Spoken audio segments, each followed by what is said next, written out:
opportunity. Minister Bunting was delivering a statement to Parliament Tuesday on the government's decision to pay $36,000 for a private plane to transport Mr. AbuBakar on October 16. This after the Trinidadian resisted attempts to return him on a Caribbean Airlines flight. While the cost of AbuBakar's removal by a private charter was significant, it pales in comparison to what the attempted coup d'etat cost Trinidad in 1990. It pales in comparison to what a terrorist incident would cost Jamaica today. Minister Bunting says with the staging of the Million Man March on October 19 by the Nation of Islam, the event could have been used as a cover for other persons to enter the island for purposes that could have been detrimental to national security.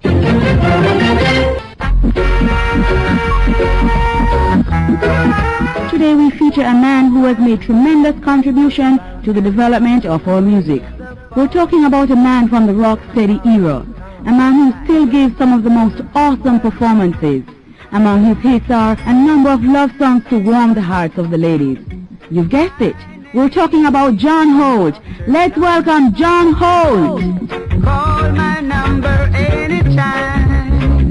When I was in the youth, I used to sing for my sisters, and at birthnight parties and weddings. Then I used to sing at penny concert in school. Well, my career really started professionally with Virgin's Opportunity Hall, where I won the last Virgin's Opportunity Hall finals at Majestic Theatre in 1962. Tonight, while you're there. What happened afterwards is that my photograph came out in the Jamaica Star, and then Leslie Conn of Beverly's Records saw the photograph and found where I was living at and came there. We got into business relationship recording-wise, and then I recorded the first song, Forever I Will Stay, in 1962. In 1964, John teamed up with Alton Ellis and recorded for Vincent Chin and Randy's Record Shop. After a while, John and Alton parted company, and he continued performing as a solo act around Kingston and on the North Coast. Given his stature as a singer and his growing popularity and ability to write, John was invited to join the Paragons as lead singer. Well, Paragons was on the road before I joined them. You know, they were like singing at Parish Church down King Street, and I used to go by King Street on a Saturday to hang out. So that's where I met Tyrone Evans, and then I was introduced to the rest of the guys, and then we started out doing, you know, like recording. Love at Last was the first song we recorded, Good Luck and Goodbye, and then see, it was 1966 that they had this independent festival competition, and they wanted me to to enter, but I was against that because I just won that Virgin's Opportunity finals, and I know that it's a hard thing, you know, competition-wise, so I refused, and then they decided to do it, so I left the group right there. And about a year after, so then they asked me to come back to the group, and then because of my mother, I went back to the group, really.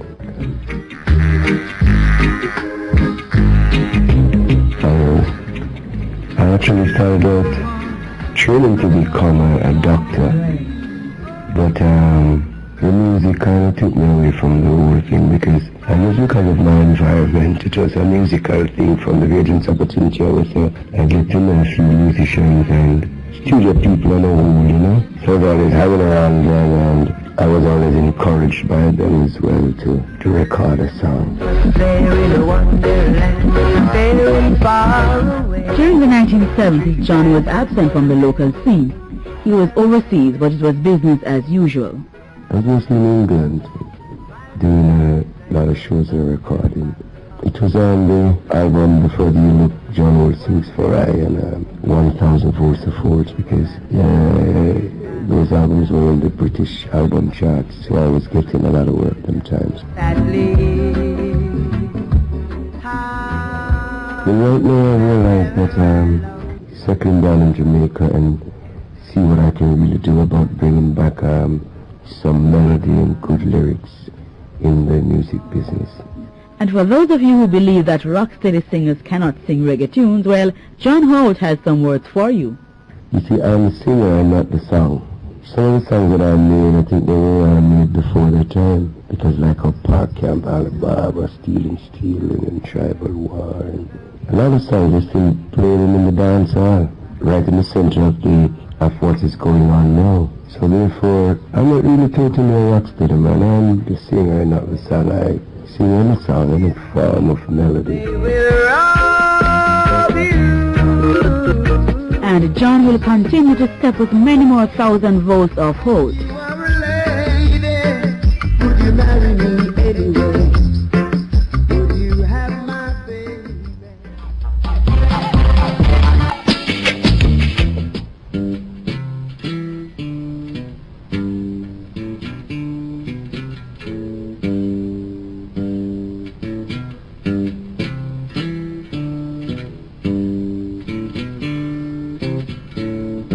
Old pirates, yes, they rob I. Sold I to the merchant ships. Won't you help to sing these songs of freedom, redemption songs, redemption songs? Yeah, good morning. Welcome to Straight Up for today. Today is the 23rd of October, I believe it's Thursday, 23rd of October. We're broadcasting live from the studios here. But it's very disturbing. Every day people telling me that the program not being heard in Kingston and in town and all about. But I hope that it get better by the day. By the way, I was looking for this name here because we meet up on the Straight Up listeners and supporters all the while. I couldn't find it yesterday, but it was right here in the book. Yeah, man, a man who works in security with King Alarm Security, Richard Montague. I believe that's how you pronounce it. Some people pronounce it Montague, yeah. King Alarm Security, out of the Boulevard and Mullines gas station. A Straight Up listener. Thank you very much for supporting the program. Tell him he might not be here now. So if you're here, if you know Richard Montague work with King Alarm Security, tell me you're straight up acknowledging his support and encouragement. Thank you very much. We're talking about support and encouragement. Sometimes the opposite thing is done. Even sometimes people don't realize that they're doing the opposite thing. Withdrawing support or doing things that are opposite of support and encouragement. Because, for instance, I want us to discuss this if you are interested. A lot of public servants are, people who work for the government, people who work for the public, people who work for the nation. Whether they're working in the justice system or the civil servant or police or even, even people who work on the bus owned by the government. A lot of people work in the public service are taught to be arrogant, by them superiors, the people who are supposed to be the people who are so-called on top. Demonstrate arrogant behavior and attitudes that is disrespectful to the public. Teach it to the people who, without intending to teach it, them teach it to the people who work in subordinate positions that are lower in authority than themselves, or sometimes them don't even know it. Some know it and don't care. But take for instance, let us discuss this. Just as how the government, I think most people judge that the government mishandled the case, the situation with this visitor or traveler to Jamaica. Abubakar, traveler to Jamaica, mishandled the situation with this traveler to Jamaica. They thought and judged that it was better for him not to be here because he might come make some trouble. And every government and every people in the world have the authority to make those decisions. But it is sometimes mishandled. Plenty of times it is mishandled, not just by Jamaica government, mishandled, and most of the people in Jamaica who have responded seem to think that the government mishandled the situation, even though the situation might call for them to stop somebody from coming to the country. They mishandle it, and what the mishandling result in? The main thing that the public is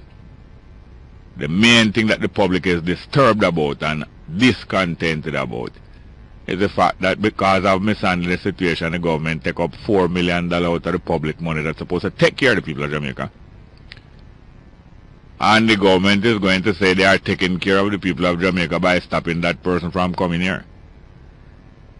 But the people of Jamaica, by and large, believe like say, it shouldn't cost $4 million for you to protect us from this person.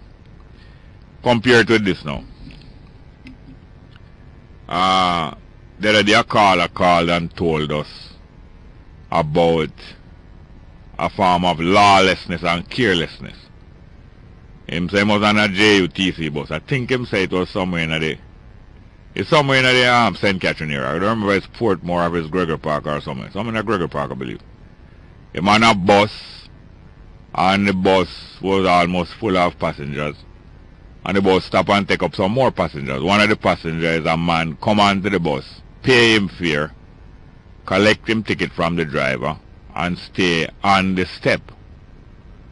The driver told the man, as is the rule of the company and his common sense of any traveling, any vehicle traveling and having, you're taking care of people, told the passenger that they cannot and should not remain on the step of the bus, and he must move from there so that the journey can continue the rest of the passenger.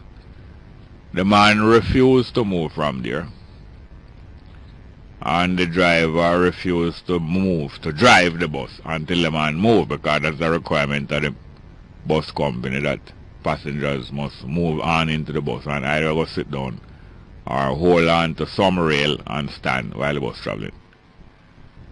It was either that the bus stop was right there or the bus moved near to a police station, because the passenger said that some of the passengers in the bus even started to talk to the man and appeal to him to move from there so that the bus could proceed and so that everybody could feel satisfied that having got up early in the morning, prepare themselves and try not to be late, them don't waste them time by somebody obstructing them after them go through so much preparation for travel early. And the man never paid attention to neither the driver or the rest of the passengers appealing to him to move from there. The person who phoned the program and was telling us about it, I think he said that he called the police station.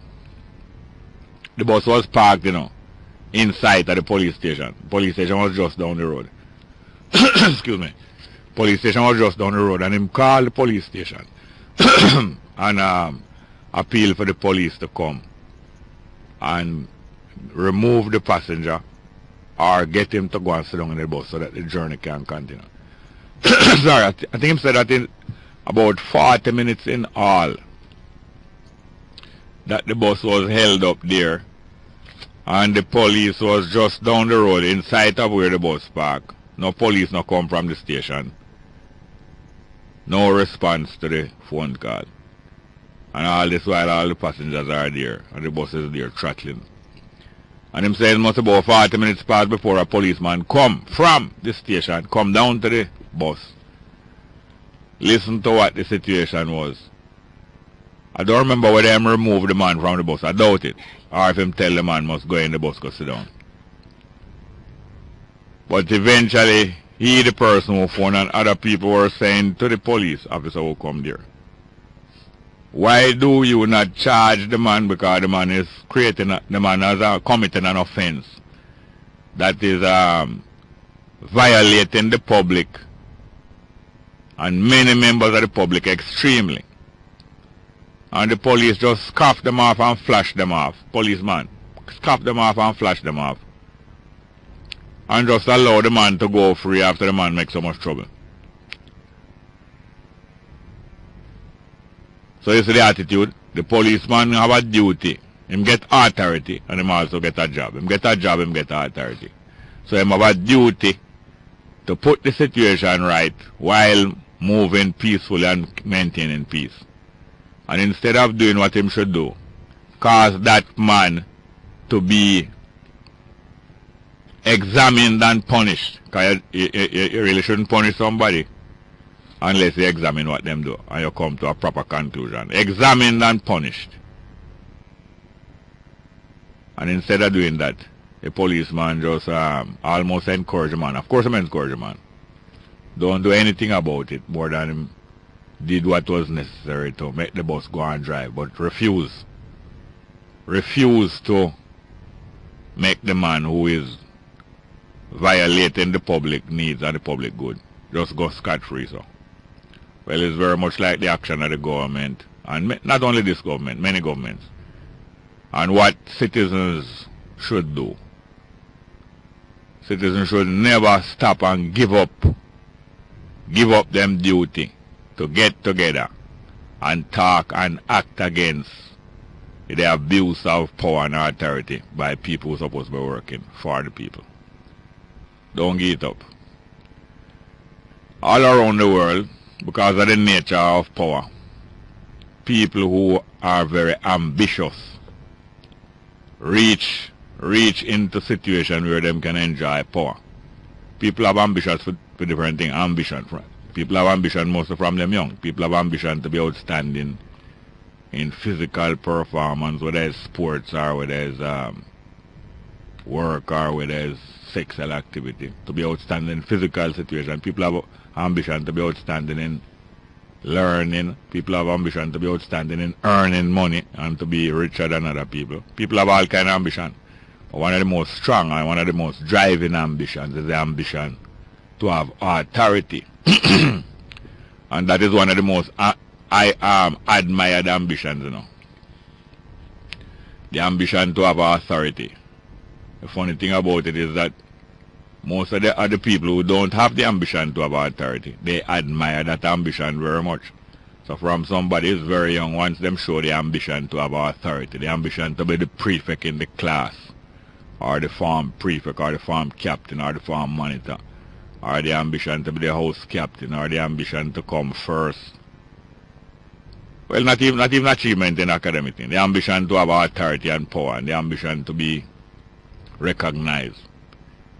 The funny thing is that the other people who don't have that ambition usually recognize that driving ambition in somebody else very early and admire it very much. So that make up an arrangement now where those who have ambition are usually allowed to achieve their ambition. And those who don't have that ambition usually are willing to help those and admire those and to serve those other ones. So it's a very convenient arrangement in the world of human beings. And therefore the ambitious people usually in some way, to some extent, to one extent or another, more or less, can get to achieve and enjoy them ambition. So you have to understand most of the people who hold authority, especially hold the more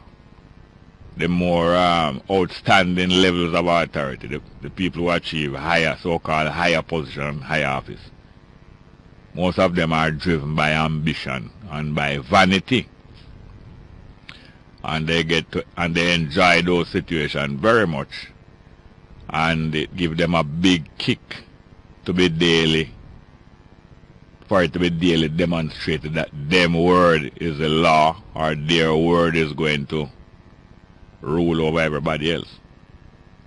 So you have that kind of problem now where people do all kind of different things, and then the ambitious and powerful people group up together, and they are usually able to carry out their wishes as against the wishes of the public who usually pay them. So you have that kind of problem where all kind of mental problem and psychological problem and personality problems cause problems for other people, but the rest of the people usually just accept it and allow them to continue in their way. So this is how we experience the inconvenience of government sometimes, and the carelessness of government. And other things, even sports association, educational institution, all kind of situations where that kind of behavior is tolerated by the mass of the people. Sometimes after a while, the mass of the people refuse to take it, and something happens. Sometimes suddenly and sometimes surprisingly. Even in educational institution and even in workplace, people abuse authority and carry out spiteful kind of decisions and all kind of things, favoritism, and all kind of illegal and unfair things. And gradually, this kind of behavior gradually, it corrupts the mind of a lot of other people who standing by or who are suffering this injustice or are observing it. But so it is.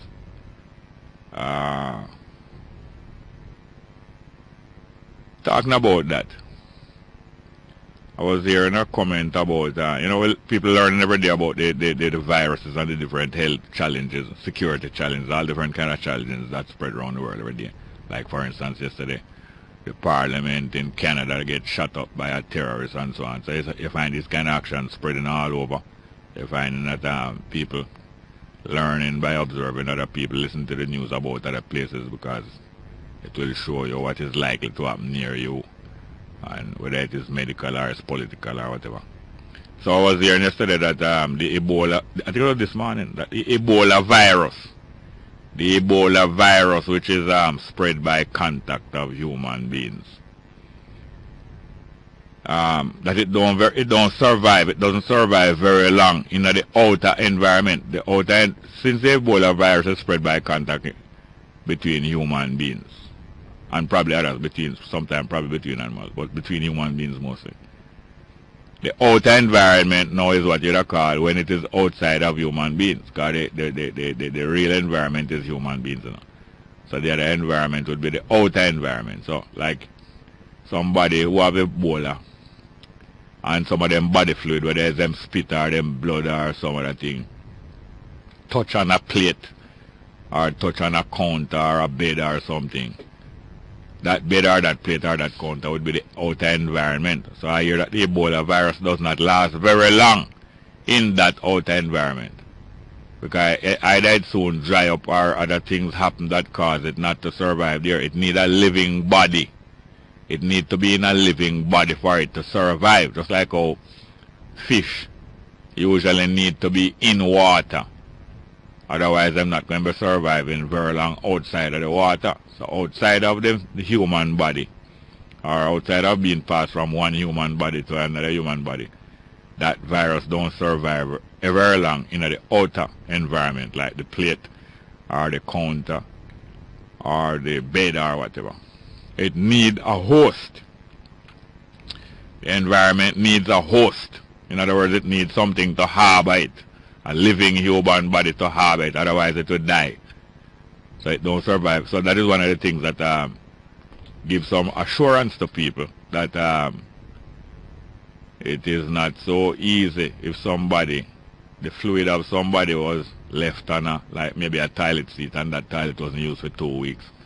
It is hardly likely that the Ebola virus would be there on the toilet seat live for the 2 weeks. Like it would have probably dry up, because it needs body fluids and a human body for it to be the host.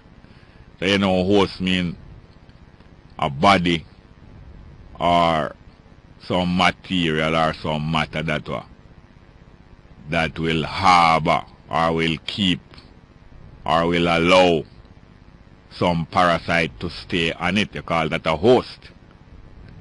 Similarly, the host, if you have an occasion at your yard, you invite people to come there. You and your wife, or you and your husband, you are the host and the hostess. You are allowing people to come there. You entertain them, you take care of them while they are there. You are the host. So it is that the human body is the host of the virus, although maybe not willingly like the host at a party that you're keeping, but you are the host. In other words, the human body is the host. So the Ebola virus does not last very long in the outer environment. It needs the host. It needs a host, which is a human body, to keep it alive. And that is a great relief for people to know, say, it is not as contagious as what you might have thought, but you still have to be very careful in handling or in risking contact with people who either have Ebola or who might have it and don't even start show the sign yet. So now, that's one of the reasons why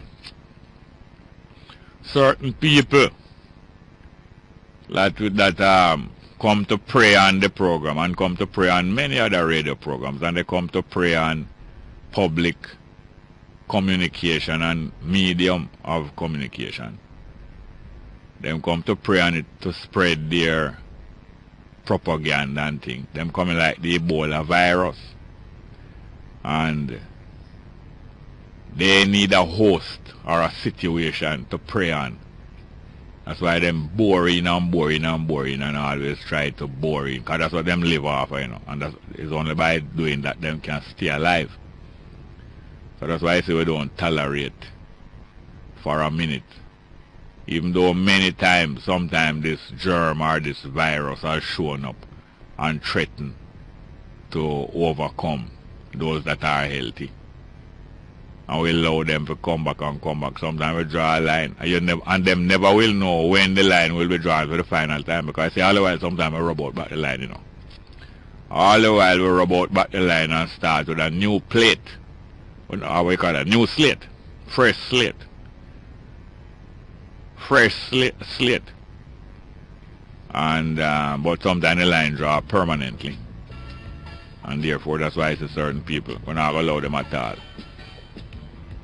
A peace we out for living now. And we will live in peace. And therefore, we're not going to allow that to overcome us. Let's go for a break. Straight up. Yes, welcome back. Good morning and welcome to Straight Up. Hello.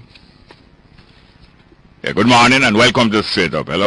Yeah. Yes, hello. Yeah, fine, thank you. You kind of sound faint though as well. Eh? Yeah.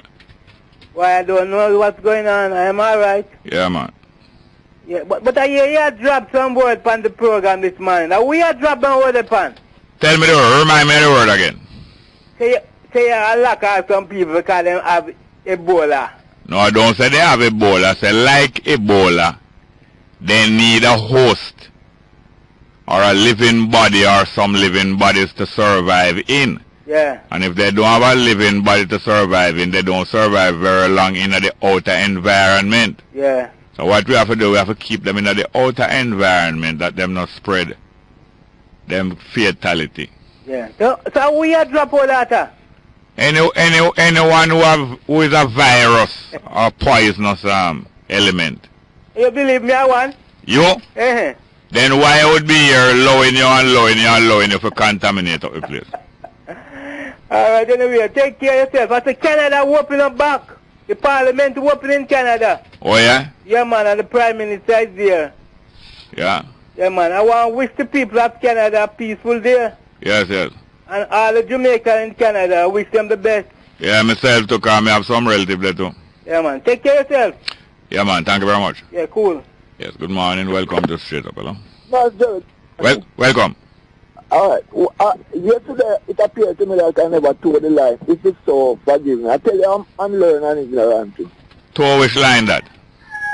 Alright, you don't remember. Yeah. So we was talking, but maybe you don't remember. Master Jerry, I hear Miss Jai come over Fresh Start a while ago.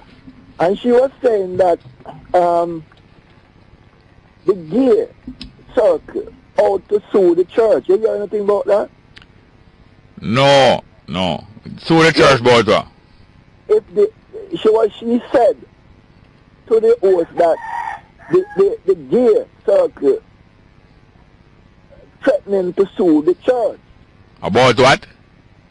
About their lifestyle to have rights. But I want to ask you one thing, sir. Yeah. Suppose the Simmons Jerry, as he was talking about the bedroom the other day, and my wife refused to give me sex. And I tell her to the doctor. Yeah. And her sex organ is working good and everything is good. And I still she said she refused. Yeah. And when I find out she's with a lesbian and is my married wife, can I sue that man? That man? Sue that man?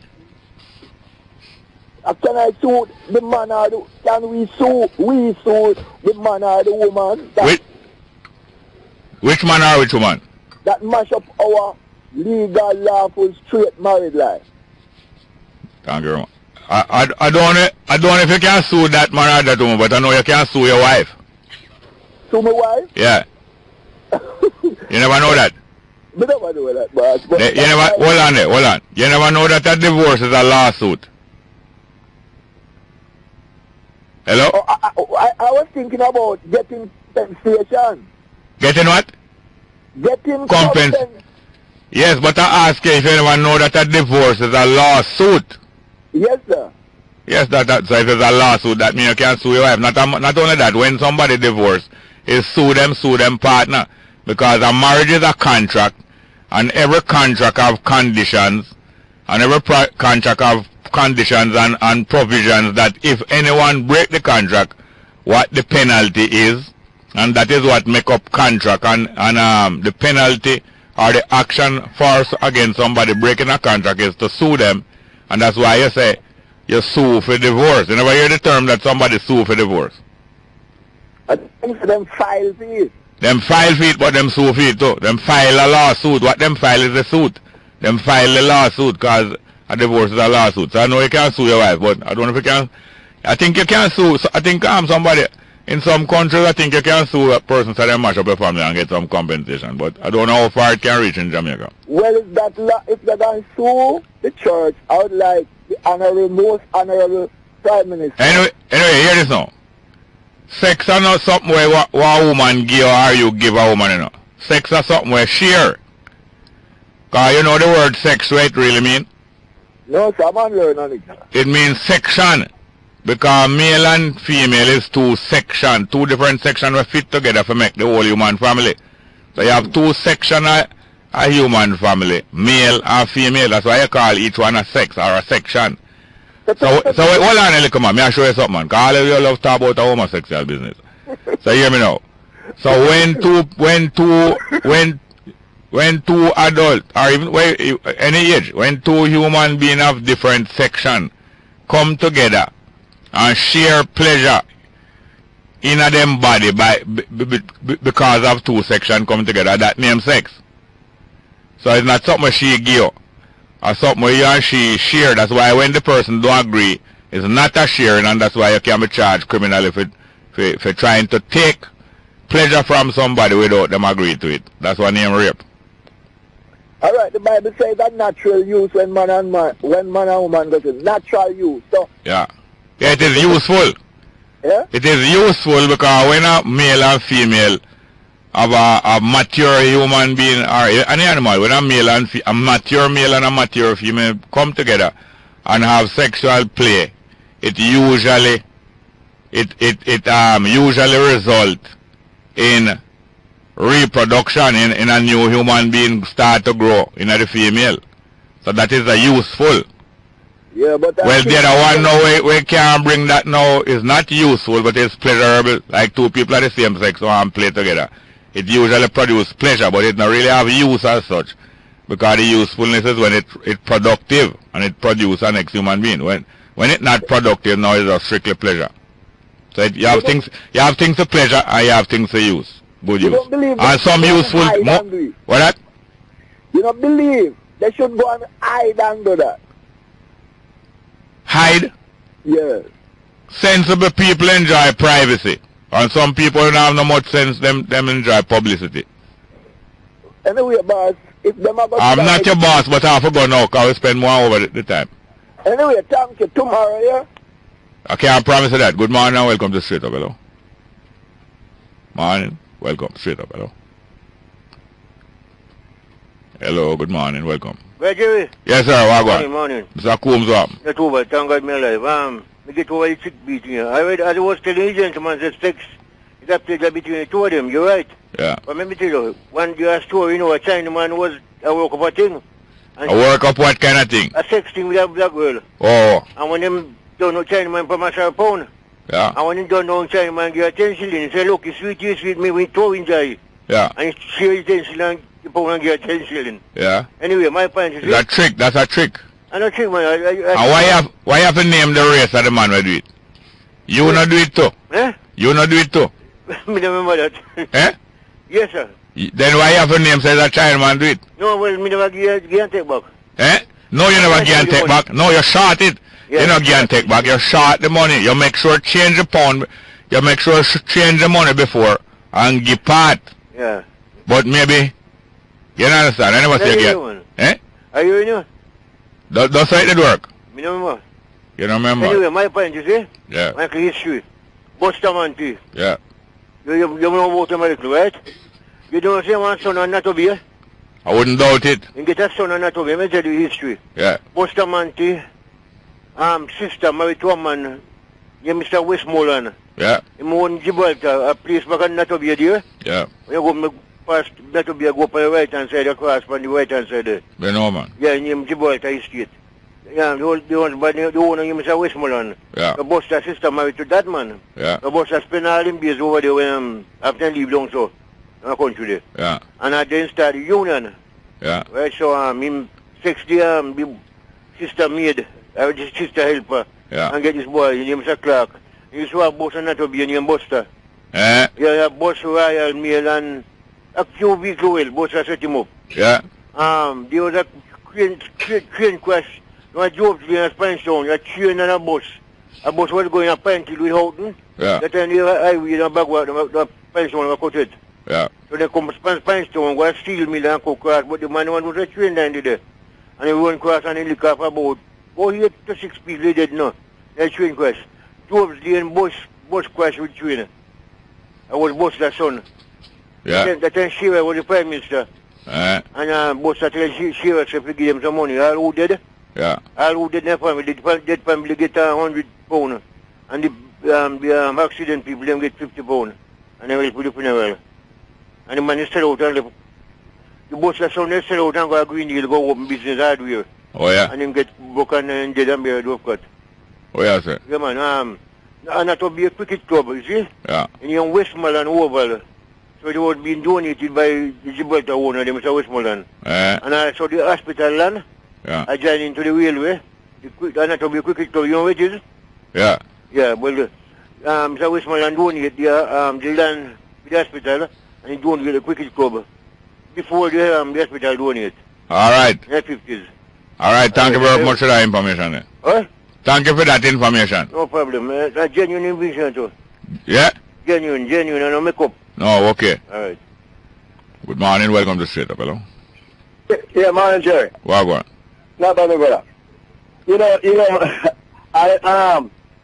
I start cleaning out a little frightening news out of Friday now. When the Jamaican international local reporter them never get that. From out of where?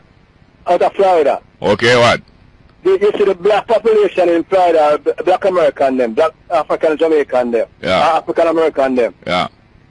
They started giving their children now bulletproof vests to wear to school. Oh yeah? Yeah, advertising, you know. It's a billboard and on the news advertising. You know, to protect them against the police. You know, with the real racism stigma that attached to the youth them that got killed, the black people that got killed in America by police. You know, yesterday I want to share this thing with you about the employment situation. Yeah, you know, in a Montego Bay, you see? Yeah. There was a job fair done by the Hilton. Yeah. And you were the general manager said for the hotel. Yeah. His name is Hendricks, Carl Hendricks. Yeah. He said Carl Hendricks, the general manager, explained that the job fair demonstrated the levels of unemployment in the country. Yeah. All right? And why we brought this up, because the motto for this present administration was job, job, job. You know, basically. Yeah. All right, and it goes on and it said, this tells us that there is need for employment, not only in the tourism sector, because a lot of people who came to us applying were not experienced tourism. All right. Worker. Okay, let's go for a break and come back. Hold on, please. Yes, good morning and welcome back to Straight Up. Yes, sir, you were saying? Yeah, man, and you know, it's alarming because they needed 1,000 people to work and 7,500 turn up. Yeah. And 90% of that amount was from Antigua Bay. Yeah. And it's only one parish that is. Yeah. So you can imagine the rest of parishes. You know, the situation in terms of unemployment in the country. You know, and they said 500 jobs were supposed to go back to the people then that was laid off from the Ritz-Carlton previously. So it's only 500 positions available then. Yeah. So, and out of 7,500, it's still left, you can do the math. 7,000? Yeah. Well, all right, hear this now. 7,500 turn up, you know. All right, listen now.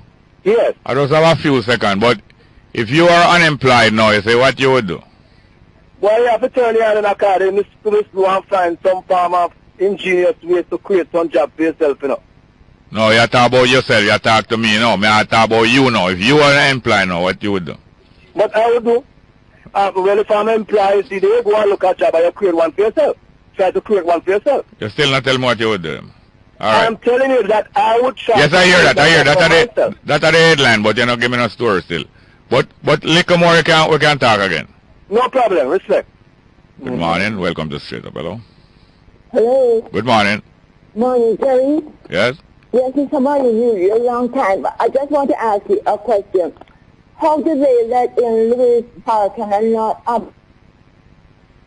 Hello? Start again, please. I think the lady said how them let in Louis Farrakhan and not AbuBakar. But she gone. I don't know if she was waiting long. Well, Louis Farrakhan and AbuBakar is two different people. So people are not letting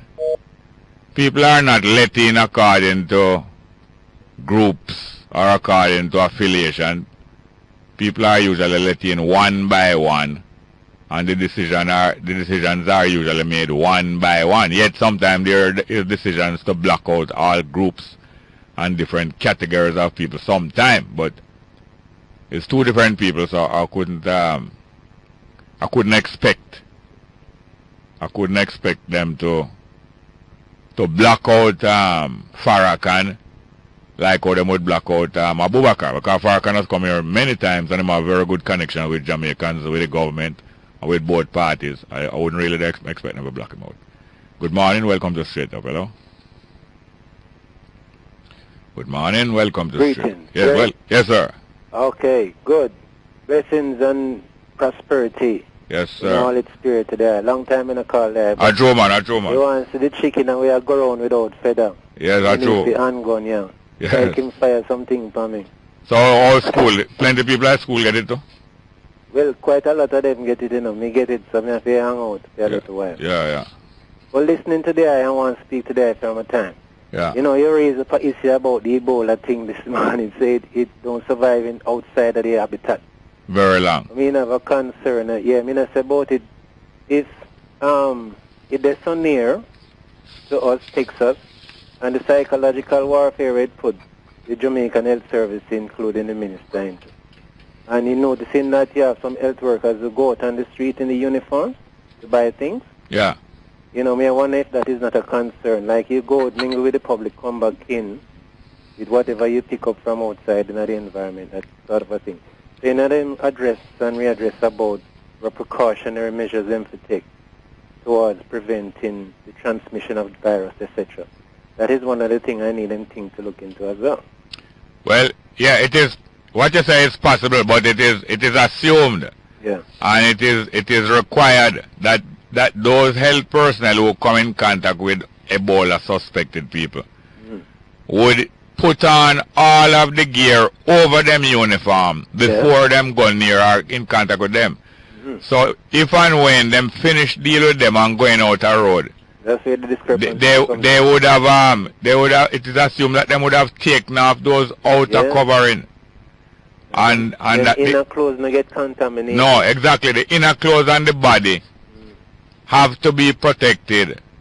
And that is why from head to toe, rather than leaving out the neck and leaving out the face like what they was doing first. Because in the first treatment, they was leaving out the neck and face and them way. And then realize that nowhere at all should be left exposed.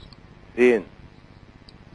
Another thing, no, the financial institutions, you see, that confiscate and delete or evaporate accounts or insurance companies with policyholders who really paid, like prior to the Finstock incident, the people all commit suicide and all of them things. Yeah. The method of notifying policyholders who them can find about the policy, or you reconnect with it, and if it's possible to continue with it, you know, those kind of things. And it raises an issue about some of these financial institutions, because I hear people raise a lot of concerns about monies they have in bank and it just gone disappear, or they must take out money out of it. We just put a tape around them building they have a citizen arrest, that nobody should leave out of them building it till them can answer all of these fundamental questions to policyholders and people who have accounts in them financial institutions there.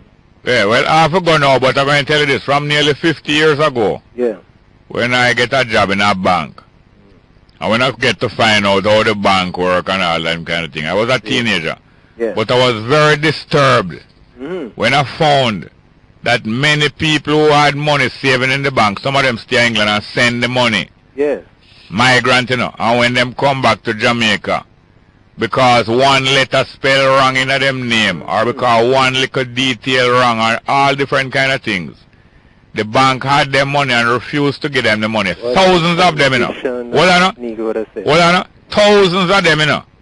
And the thing used to burn me so much. I used to spend a lot of time helping some of them migrants to come back to Jamaica to make the corrections that them can get the money. And the bank used to laugh and hold on to their money from 50 years ago. So you can imagine. We need to have AbuBakar or whatever fear, yes or no. No, it's not the personality we need, you know. We don't need AbuBakar especially. The correction of all of these things need to be attended to, man. And that's what the politicians and are really over the time. But what I'm stressing is not a personality we need as such. What we need is the kind of action that Marcus Garvey and his brethren and sisters sat down and planned and put on paper when he was deported here in 1927. Talking about deportation, America never want Marcus Garvey because he was like an AbuBakar to them. But when he reached back to Jamaica, him and his brethren and sisters sit down and say, we are going to solve the abuse in Jamaica. And they sat down and made some plans and wrote out on paper what needed to be done and what action needed to be taken. And this government, like those governments in that time, make sure that they mash him down. But it can't be done forever. Thank you very much. Yes, sir? Give thanks, Brett. Thank you very much. Good morning. Welcome to Straight Up. Hello.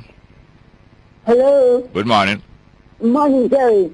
Yes. I got cut off. Yes, ma'am. Yes, ma'am. Yes, something I want to ask you.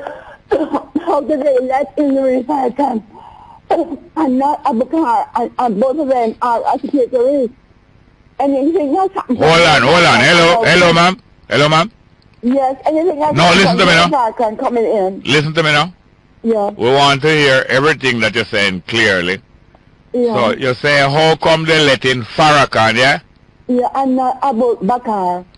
And both of them are secretaries. Yeah. Both of them are what? Both of them are secretaries. Are security risk? Yeah. You know of Farrakhan being a security risk? No, but I'm saying it from what has happened. I'm saying it because 9 people were shot in Rockport this morning. No, hello, ma'am. Hello, ma'am. Yeah. Could you speak slowly that you can hear the words that you said? You said that, what you said about 9 people? Shot in Rockport this morning. I heard on the news this morning that 9 people were shot in Rockport this morning. Then what that have to do with Farrakhan, ma'am? Well, look, the crime had gone down, you know, he said the crime had declined. Yeah, then suppose, look here, ma'am. Yeah. Suppose an egg at your yard, you see, ma'am? Yeah. An egg at your yard sitting down on your counter just break. Yeah. What, 1 minute, look here. 1 minute after I switch on my car up in Papine, an egg down at your yard and your counter just break without no cause. Then is me turn on my switch key up a Papine cause the egg will break at your yard? Ma'am? I'm not supposed to say it, but the security matter with it, and I'm saying it. The security risk. No, listen. You are saying that after Farrakhan come here, yeah, a whole heap of killing go on a Rockfort. Then what is the connection? Other places as well. Yeah. Other places like Bagwalk too, and a whole heap of violence, right? Games, all that, yeah. So you are saying that because Farrakhan came before, anything that happened after him come is him cause it? But it's upstairs. There is an upstairs coming. Upstairs? Yeah. Then who tell you say it's not the biggest nightmare cause it? Nightmare? What are you saying? What kind of nightmare? No, somebody did promise to be the biggest nightmare. So maybe everything will happen bad after that person promised that is that person cause it then too? No. Could you say it again? Could you say it again? Yes, somebody said that there was going to be the biggest nightmare in Jamaica. So maybe everything that happened after that person said that, you could say it's them caused everything too. No, from person coming, was there a nightmare from him coming? Did they say it would be from him coming? No, listen here now. Yeah. I need you to call him back again, but I forgot to another call. Hear me? Oh, but you have answered me. You have answered me.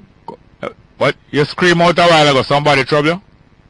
No, I'm not screaming. I don't want to scream or nothing. But I don't know if it's a nightmare. Like, okay, somebody prophesied like a prophecy? Prophesied a nightmare? Prophecy. Oh, prophecy. Is it prophecy that there would be a nightmare? Yeah. No, yes, somebody did prophesy. No, what I'm saying is that everything that happened after something, there must be something causing everything to happen afterwards, you know. You know, ma'am? But you're saying that there's not a rhyme for every reason, that type of thing, or a reason for every rhyme? Yes, there might be a rhyme for every reason, or a reason for every rhyme, but maybe you don't put it in the right place. Maybe you're not connecting the right things with the right things, you know? Alright. I'll call you back. Okay, Hold on. You have to go now? Hello? Yeah? You have to go now?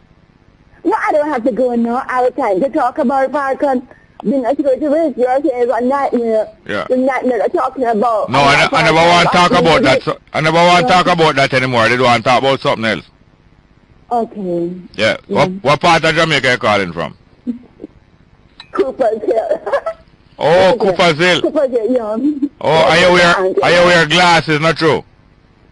Do not identify me. Do not identify me. I don't identify. I just wonder if you wear glasses because you sound like you hard to hear it. It's hard to hear. Well, that could be true. I'm hard to hear. I have an ear problem, yeah. I do have an ear problem, yeah. Yeah. Yeah. All right, thank you very much. I remember you, and you had lived up beside one time. But you mustn't give away the whole of my business at my party radio. No, okay, don't worry, man. All right, don't worry. All right, thank you very much. All right, We're going for the 10 o'clock. I'll call you back, all right? Yes, ma'am. 10 o'clock, headline.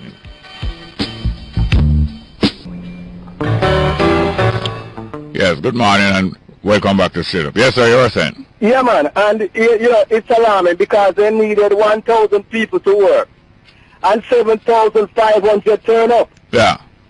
And 90% of that amount was from Antigua Bay. Yeah.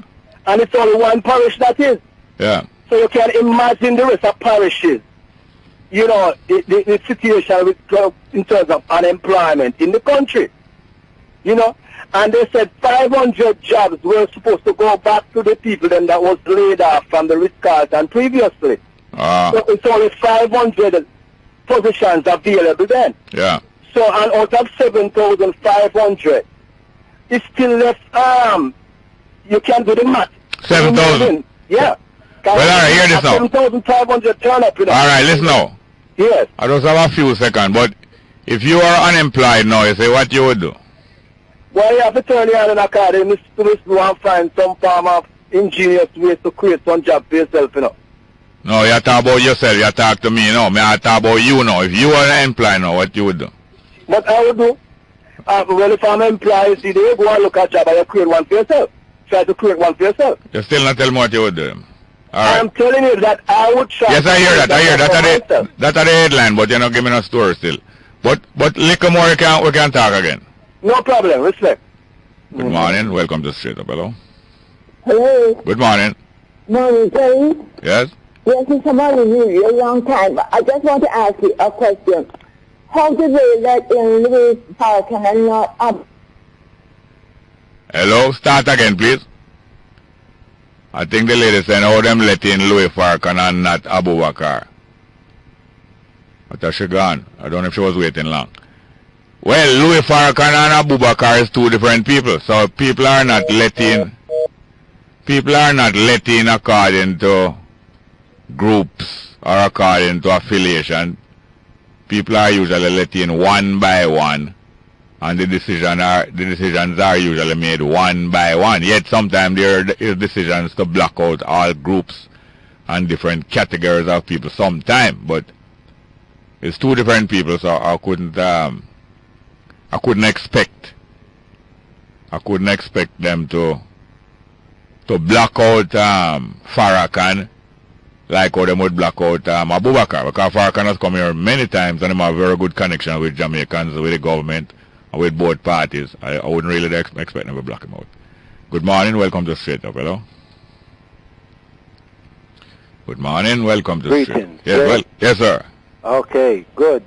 Blessings and prosperity. Yes, sir. In all its spirit today. Long time in a call there. I true, man. You want to see the chicken and we are go around without feather. Yes, I true. The handgun, yeah. Yes. So I can fire something for me.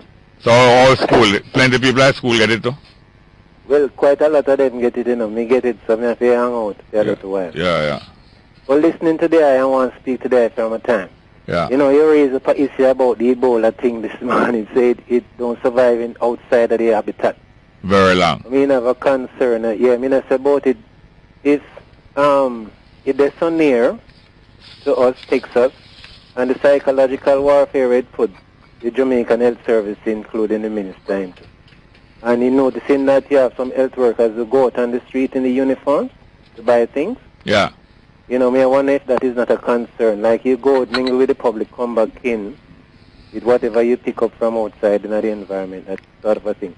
So, you know, them address and readdress about the precautionary measures them to take towards preventing the transmission of the virus, etc.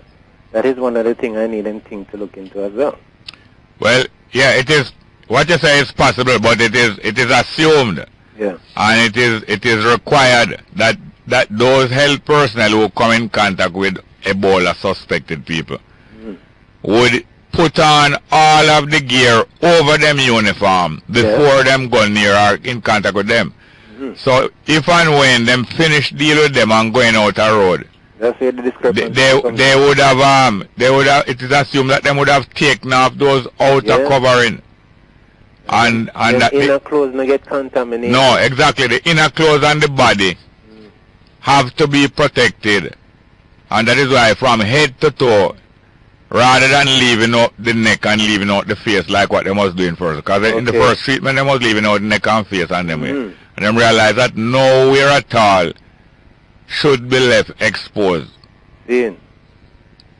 Another thing, the financial institutions, you see, that confiscate and delete or evaporate accounts, or insurance companies with policyholders who relocate, like prior to the FinStack incident, where people all commit suicide and all of them things. Yeah. The method of notifying policyholders who them can find about the policy, or you reconnect with it, and if it's possible to continue with it, you know, those kind of things. And it raises an issue about some of these financial institutions, because I hear people raise a lot of concerns about monies they have in bank and it just gone disappear, or they might take out money out of it.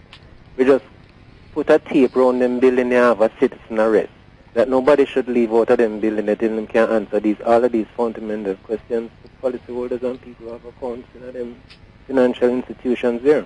Yeah, well, I forgot now, but I'm going to tell you this. From nearly 50 years ago, when I get a job in a bank, and when I get to find out how the bank work and all that kind of thing, I was a teenager. But I was very disturbed when I found that many people who had money saving in the bank, some of them stay in England and send the money. Migrant, you know, and when them come back to Jamaica, because one letter spell wrong in them name, or because one little detail wrong, or all different kind of things, the bank had their money and refused to give them the money. Thousands of them, you know. Thousands of them, you know. And the thing used to burn me so much. I used to spend a lot of time helping some of them migrants to come back to Jamaica to make the corrections that them can get the money. And the bank used to laugh and hold on to their money from 50 years ago. So you can imagine. We need to have AbuBakar or whatever here, yes or no? No, it's not the personality we need, you know. We don't need Abubakar especially. The correction of all of these things need to be attended to, man, and that's what the politicians and are really over the time. But what I'm stressing is not a personality we need as such. What we need is the kind of action that Marcus Garvey and his brethren and sistren sat down and planned and put on paper when he was deported here in 1927. Talking about deportation, America never want Marcus Garvey because he was like an AbuBakar to them. But when he reached back to Jamaica, him and his brethren and sistren sit down and say, we are going to solve the abuse in Jamaica. And they sat down and made some plans and wrote out on paper what needed to be done and what action needed to be taken. And this government, like those governments in that time, make sure that they mash him down. But it can't be done forever. Thank you very much. Yes, sir? Please, give thanks, brother. Thank you very much. Good morning. Welcome to Straight Up. Hello. Hello. Good morning. Morning, Jerry. Yes. I got cut off. Yes, ma'am. Yes, ma'am. Yes, I want to ask you, how did they let in the Republican and not Abubakar, and both of them are secretaries? And anything else? Hold on. Hello, ma'am. Hello, ma'am. Yes, anything else? No, listen to me now. Coming in. Listen to me now. Yeah. We want to hear everything that you're saying clearly. Yeah. So you're saying how come they let in Farrakhan, yeah? Yeah, and not AbuBakar. And both of them are secretaries. Yes. Both of them are what? Both of them are secretaries. Are security risk? Yeah. You know of Farrakhan being a security risk? No, but I'm saying it from what has happened. I'm saying it because 9 people were shot in Rockport this morning. No, hello, ma'am. Hello, ma'am. Yeah. Could you speak slowly that you can hear the words that you said? You said that, what you said about 9 people? Shot in Rockport this morning. I heard on the news this morning that 9 people were shot in Rockport this morning. Then what that have to do with Farrakhan, ma'am? Well, look, the crime had gone down, you know, he said the crime had declined. Yeah, then suppose, look here, ma'am. Yeah. Suppose an egg at your yard, you see, ma'am? Yeah. An egg at your yard sitting down by your counter just break. No. What, 1 minute, look here. 1 minute after I switch on my car up in Papine, an egg down at your yard and your counter just break without no cause. Then is me turn on my switch key up a Papine cause the egg will break at your yard? Ma'am? I'm not saying it, but the kids are not with it when I'm saying it. It's a great risk. No, listen. You are saying that after Farrakhan come here, yeah, a whole heap of killing go on a Rockfort. Then what is the connection? Other places as well. Yeah. Other places like Bagwalk too, and a whole heap of violence, right? All that, yeah. So you are saying that because Farrakhan came before, anything that happened after him come is him cause it? But it's an upsurge. It's an upsurge from him coming. Upsurge? Yeah. Then who tell you say it's not the biggest nightmare cause it? Nightmare? What? Are you saying that kind of nightmare? What kind of nightmare? No, somebody did promise to be the biggest nightmare. So maybe everything will happen bad after that person promised that is that person cause it then too? No. Could you say it again? Could you say it again? Yes, somebody said that there was going to be the biggest nightmare in Jamaica. So maybe everything that happened after that person said that, you could say it's them cause everything too. No, from Parson coming, was there a nightmare from him coming? Did they say would be from him coming? No, listen here now. Yeah.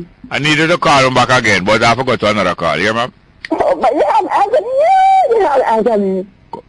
What? You screamed out a while ago. Somebody trouble you? No, I'm not screaming. I don't want to scream or nothing. But I don't know if it's a nightmare. Then, okay, somebody prophesied like a prophecy? Prophesied a nightmare? Prophecy, prophecy. Is it prophecy that there would be a nightmare, yeah?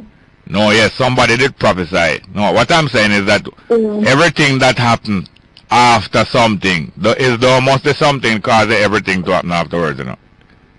You know, ma'am? But listen, there's not a rhyme for every reason, that type of thing, or a reason for every rhyme. Yes, there might be a rhyme for every reason, or a reason for every rhyme, but maybe you don't put it in the right place. Maybe you're not connecting the right things with the right things, you know? Alright. I'll call you back. Okay, hold on. You have to go now? Hello? Yeah? You have to go now? Well, I don't have to go now all the time to talk about Farrakhan. Then I go to race, you're saying a nightmare. Yeah. The nightmare they're talking about. No, I never want to talk about that. So, I never want to talk about that anymore. I want to talk about something else. Okay. Yeah. What part of Jamaica are you calling from? Cooper's Hill. Oh, Cooper's Hill. Cooper's Hill, yeah. Oh, are you wear glasses, not true? Do not identify me. Do not identify me. I don't identify you. I just wonder if you wear glasses because you sound like you hard to hear it. It's hard to hear. Well, that could be true. I'm hard to hear. I have an ear problem, yeah. I do have an ear problem, yeah. Yeah. Yeah. All right, thank you very much. I remember you, and you had lived up beside one time. But you mustn't give any whole of my business at my party radio. No, okay, don't worry then. All right, don't worry. All right, thank you very much. All right, We're going for the 10 o'clock. I'll call you back, all right? Yes, ma'am. 10 o'clock, headline. Yes, welcome back to Straight Up. I'm your host, Jerry Small. Come, let's try again. Hello? Jerry? Yes, ma'am. Very high. Yeah, man, little louder. Very high, Jerry. How keeping? Fine, thank you. You recover? Yes, for the time being, yes, ma'am. Okay, Jerry. So, we're at the end of the tape now, Jerry. End of the tape? Yeah, a new tape start now. Yeah.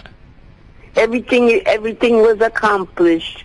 We got them talking about the sins against themselves, oral sex, anal sex, man to man, woman to woman. Yeah. Animal, children, and not throwing trash on the ground. That's where we are now, right? Yes.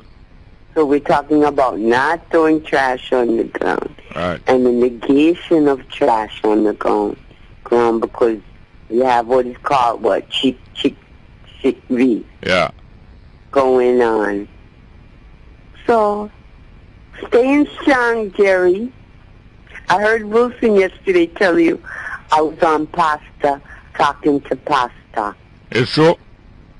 Yes, but he asked questions. And my reply to the question was that I want better health, to get better health, but I'm not feeling well right now. Yeah. And the pastor said, well, he'll pray for me because he really liked the answer. Yeah. Because none of the other people come up with, I guess, a good talk as that. Yes. So, that was that. So the Pastor and Rasta. No, I'm not a Rasta. A Rastafari. There's a difference. Yes. Although it wants to be denied, but you can always tell a Rasta. Then you hear Farrakhan. Oh, it's true, you're right. Because Farrakhan said, Farrakhan said, doctor eat, lawyer eat, and engineer eat, and prostitute eat, and pimp eat, and Rasta eat, and Muslim eat. Well, see, he's new to the Rasta thing. You know, it's getting incorporated. If you listen to Ishmael, he didn't even know how to say Rastafari. But they're trying, you know, to the greatness of Rastafari. Everyone is, and highly, to the greatness of Haile Selassie the first and Rastafari. People are starting to pay more attention. Yeah. But as for Rasta, I don't know, boy. So, what's new, Jerry? Well, no, I'm not going to tell you that because you're going to say it's not relevant. But nice talking. Okay, so my sound bites up then. Yes, I'm not going to stay away so long again, though. Why can't take the sound bites, Jerry, you know? What is about bite? Sound bites. Oh. Oh, yes, Jerry, I not stay away so long. Yes, ma'am. Thank you very much, yeah? I'm with you always. Yes, lo and behold. I'm with you always. Yeah, man. Thank you very much, yeah? All right, Jerry. I hear a woman call since morning try to impersonate it, you know? I don't know. How they can't do that, Jerry. Yes, I heard her, and she's saying, how come if them let through Farrakhan, how come them not? You can't impersonate Jerry. You can't impersonate Rastafari. You know, them try. They try, man. Try. Well, if that's the test, if you're going to rise up or sink with them. that would be a square peg in a round hole. Okay. Thank you very much. Good morning and welcome. Bye. Bye-bye. Good morning, welcome to Straight Up. Hello? Yeah, hello. Morning. Yes, sir. Yes, sir. Welcome. Jerry, I need to ask you something. Yes, sir. Go on to the AbuBakar thing. Yeah, keep your voice up. Oh, yeah. When you go to court. Yeah. All right, let me just give you this. Somebody involved in a rape case, a female. Yeah. And she had to go to the court. So when them put her up in front and she had to stand for about 3 hours. Yeah. While the defense lawyer grilling her, when we cross-examining her, whatever. Yeah. Right? Yeah. Why did she have to stand so long? And then the ordeal of having to go tell. So they turn up a ball while them there tell her she's a liar and whatnot. Yeah. Well, why a chair can be provided for them to sit down? Should be. You were in the courthouse? Yeah. It should be able to, even though usually them don't provide no chair. Surely I know the judge have a discretion can do that. I believe so. Yeah, man, because that is nonsense. And I mean, the ordeal was she have to go through already, and then it's difficult for you to turn up so long and then. Yeah, and being embarrassed with all of the, really with all of the things and so forth. Yeah. Anyways, let me ask you a question. Did anybody find out yet who owned the jet? You mean the jet where them pay the money for? Yeah. No, I don't know. Some people must know, but them not reveal it yet. Because I hear the Minister of National Security in Trinidad saying, he agrees that the man is dangerous and the man is whatnot and rape. But let me ask a question. I listened to him in an interview. Yeah. While he was here. Since him gone back, them get him an interview. Him say him operate several schools in Trinidad. Yeah. Legitimately. Yeah. Then which place more ideally suited to radicalizing and indoctrinating people than a school? No, talk of which place more ideally suited to do what? Suited to radicalizing and indoctrinating people than a school. Yeah, that's real. Then if you comfortable enough to make the man operate several schools.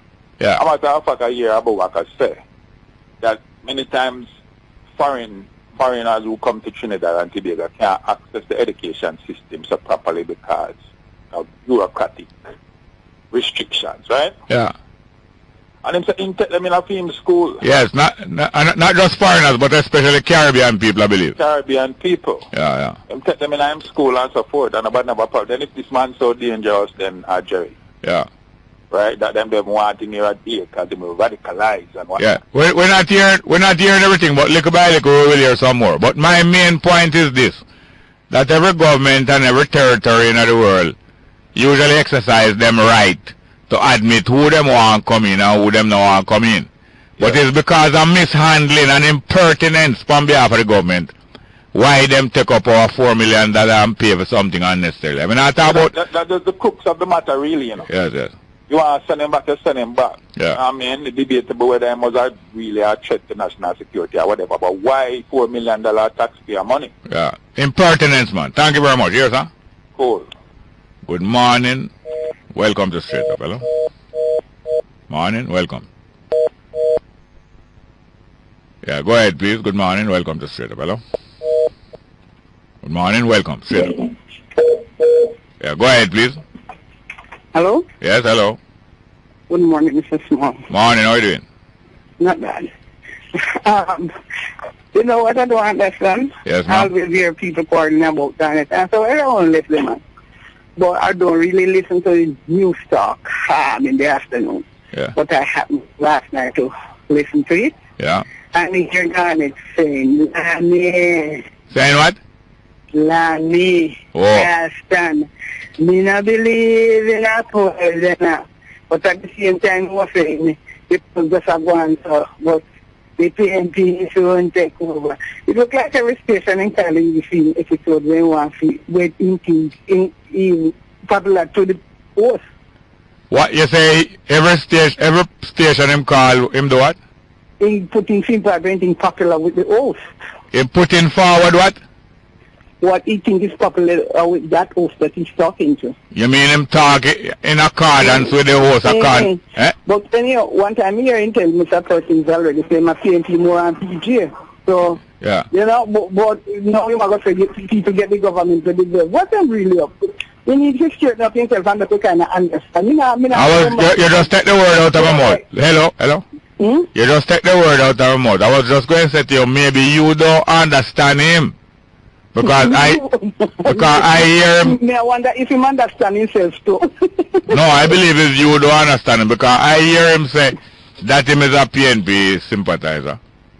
Yes, but me, but if him go say then we get the government with this, we will address it. No, you're talking too fast. Him said that you're going to get the government what? You get the government that we deserve. Yes. What that say? I wonder if him understand. That mean that him sympathize with the PNP, but him not satisfied with the level of government that them delivering. That's not what it means to you. Huh? You know, I doubt it. You don't sound like that to me. Tell me something. Carl Blythe. Was Carl Blythe satisfied with the PNP the other day in Westmoreland? No. And he took action and he got satisfaction. That's a one case. You know? No, hold on. Hold on. Every day. You hold on.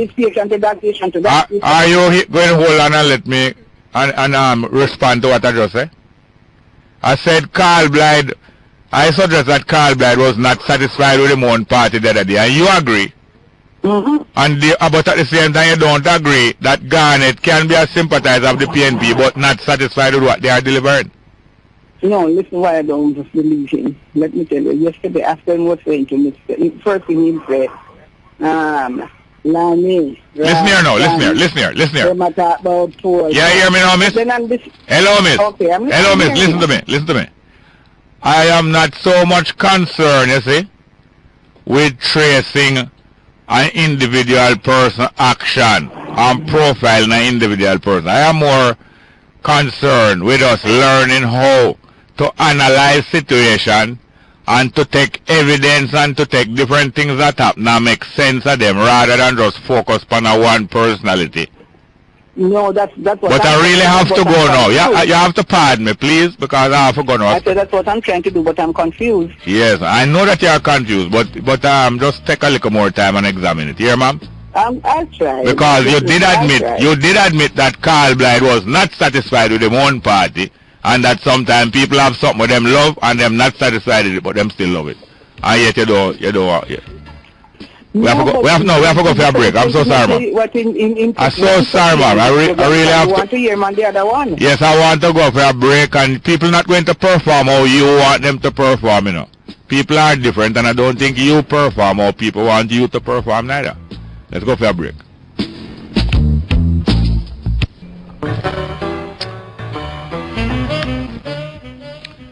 Yeah, good morning, and welcome back to Straight Up. Hello. Morning, welcome. Straight Up, hello. Yeah, go ahead, please. Good morning and welcome to Straight Up, hello.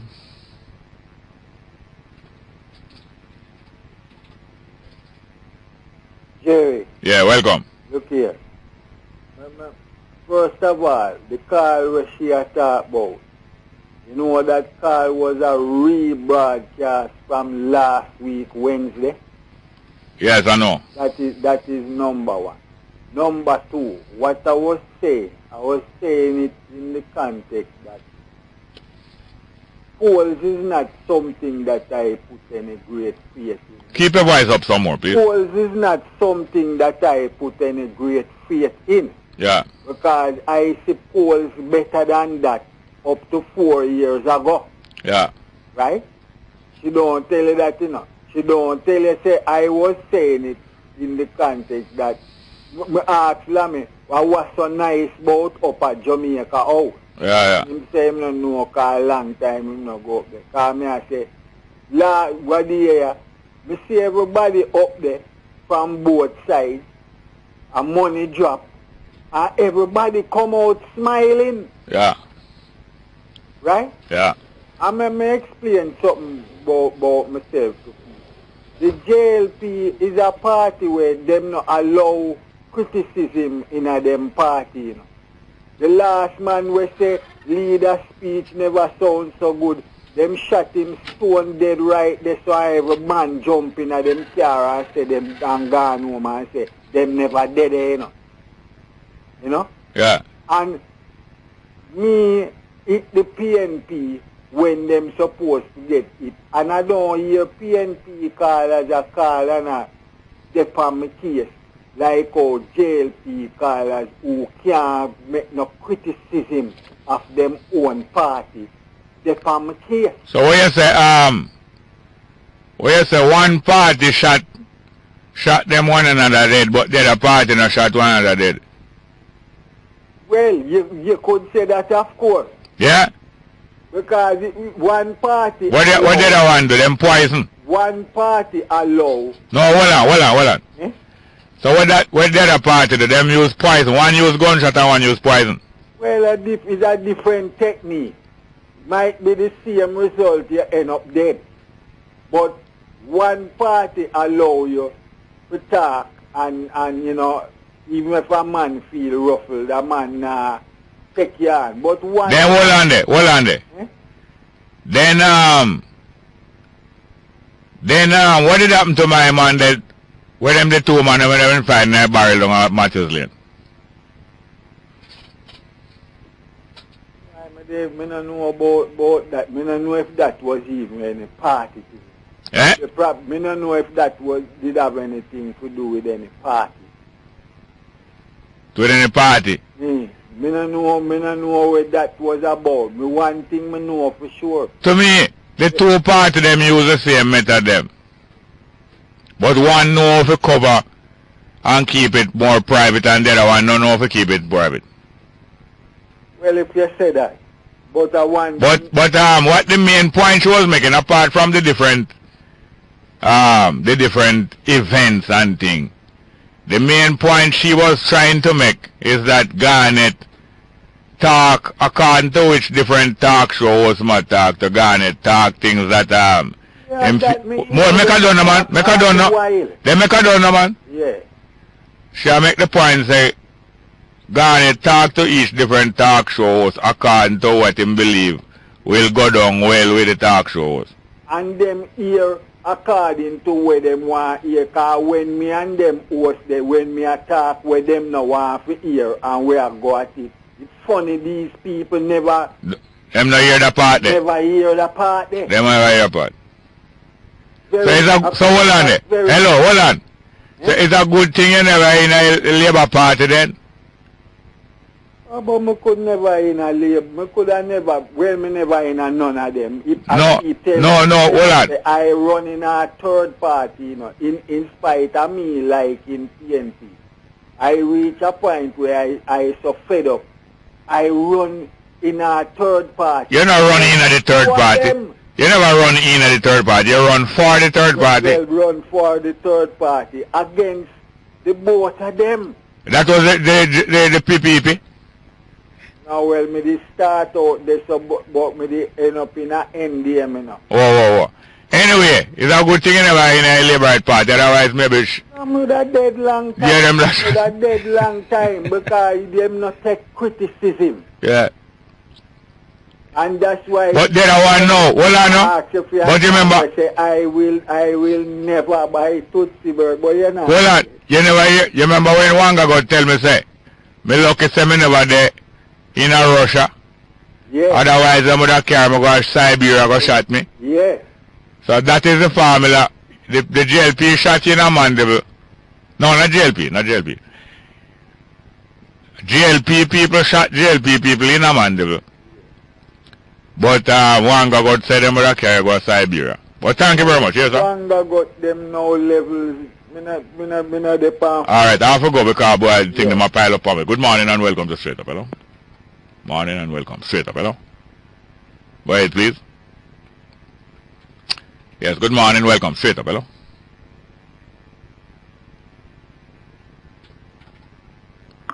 Go ahead, please.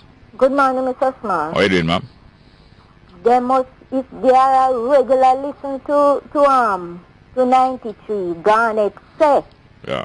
He is TMP and he loves TMP party and he will never go into JLP party, but his soul is not with TMP. That to me to say if you're wrong, you're wrong. If you is to criticize, you is to criticize. So we must listen and hear what the man say first. Next point. And the next point is, a man call you about what I say about the people them going to court. In America last week, a couple, same sex, going to a church and it's time for them to marry. And the pastor said, no, he's not going to marry them because it is wrong. And them sue the pastor. And them say the pastor can't get how much here. So anything will happen in foreign, I go come at Jamaica. So our Prime Minister says she don't have no problem working with them. But I would like to advise her to tell the pastor them say they must have a sign. Same sex or 1-2. 1-2 mean to say a man and a woman. Same sex mean to say 2 man, 2 woman. Thank you, Mr. Small. Have a lovely day. Yeah, man. Thank you very much. Good morning. Welcome to Straight Up. Hello. Morning and welcome to Straight Up. Hello. Good morning. Hello. How are you doing? Hello, Yes, and good morning to Jamaicans. Yes, everywhere. ma'am. My blessed island home, Jamaica. Yeah, ma'am. Right? You're still the pearl of the Caribbean, beautiful as ever. Because you're anchored, safe and anchored in the blood of Jesus Christ. Jamaica, love you. You know what I want to appeal to the country people out there who are bringing in the young food from the country? To stop it. Young what? Young food. Because my son bought yam at the Coronation Market last week, Saturday. Yeah. He said, Mama, I bought a nice piece of yellow yam. And when I listen to me, I tell him all the while, do not buy yam. Whenever you go there, tell them to cut the yam. Right? And if you cut the yam and you see it looks reddish, that means the yam is not fit. You don't buy it. And he continued to do the wrong thing over and over and over again. Then I cut the yam, because I know it's not yellow yam time. Yellow yam is about December, January. So tell me something, ma'am. Tell me something. Tell me something. Why you wait until your son a big man before you start teaching him how to buy yam? No. Those kids been going to the market from they're very young. And you tell me, say, from him young, him a go to market, and from the yam young, the yam a go to market, and up to now, the two of them not get to know one another yet. Telling them, cut the yam, no matter what the yam, then they see the yam, tell the people. No, but you're straight. I say you should teach him how to buy yam from him young. You waiting until him big here now for you teach him how to buy yam. No, but listen to me. I say if you go to the supermarket, cut the yam. Because now if you ask them to give you a knife, let you cut the yam. If you go to the market, ask the people telling the yam to cut the yam. If the yam is at all, it's young. Don't buy it at all. And I'm just begging these people out there who are bringing these sorts of yam into the market. People have to work for money. They hard-earned money. They can't be carrying young food and selling it to people. It is very wrong. Then suppose, hello ma'am. Suppose there's pride and lastness, thief in the yam. Exactly. Keep them a thief it because must be thief them thief in the yam. You know, thief it because it is their own yam. They would know that the yam is not fit. Yeah. Yam takes 1 year to mature, you know. 1 whole year, you know. Yeah. And they know that. Then what about, hello ma'am. The next, what about the commander cocoa? Some of the cocoas are young too. No, not about some of them. Not fit at all. You know the commander one? No, I know the different type of, when the cocoas come from country, you know, it's country born and going. No, so if you know the commander one. I don't know the name of them, you know the, I remember them name now. No, you can't tell them dig it, them call it, so you know. Right. You know? You know, I know the nice, hard, tough one, and I know the soft one, because some of them is soft, and some of them is hard. Which one? Good for soup, good for making soup. The next thing I want to quickly get in, because I've been waiting for some time, I want to talk about this Ebola in Africa, and the chikungunya in the Caribbean. This thing, I think it is, what these people are trying to do is to what they call it now, population control. Which people? Whoever is doing whatever they are doing. So is who doing it? America is responsible for a lot of this stuff. You understand me? A lot of this stuff, the viruses and all that. You understand? America is responsible for it. So you give up your visa? You know, I left America 2003. Why you don't answer me? When Bush declared why when I ask? On Iraq, you know. Yeah, but why when I ask you something, you don't answer what I ask you? I have not given up anything, but I tell you, I've been back and forth, but I tell you, I decided to leave the United States of America in 2003 when the first bomb was dropped on Afghanistan. And I heard those women and children bawling over there and crying. I said, good God Almighty. You know, even though he was told not to, right? He went ahead and bombed the place. And I decided that this is not for me anymore. Okay? Even though I've been back. Hello? Yes, ma'am. Even though I've been back, you know, but that's not for me anymore. That place is not for me anymore. You understand what I mean? Yeah. So,